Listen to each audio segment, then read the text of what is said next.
আসসালামু আলাইকুম, সকলকে স্বাগতম জানাচ্ছি মানব উন্নয়ন রক্তযোদ্ধা পরিবারের ফেসবুক পেজে এবং ইউটিউব চ্যানেলে। আমরা মানব উন্নয়ন রক্তযোদ্ধা পরিবারের পক্ষ থেকে আমাদের আজকের যে ট্যুর ছিল ঝিনাইদহ ড্রিম ভ্যালি পার্কে, ইতিমধ্যে আমরা আমাদের গন্তব্যস্থলে পৌঁছে গিয়েছি। আলহামদুলিল্লাহ, ভিতরে ঢুকেও ভিতরের পরিবেশটা অনেক সুন্দর ছিল।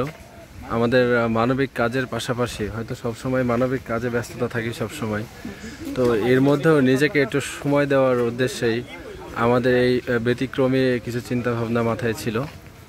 যে অনেক দিন ধরে চিন্তা ভাবনা করছিলাম যে বিভিন্ন প্রোগ্রাম করি বা বিভিন্ন জায়গায় যাওয়া হয়, কিন্তু ঘোরার উদ্দেশ্যে কখনো সেভাবে হয়তো বের হওয়া হয়নি।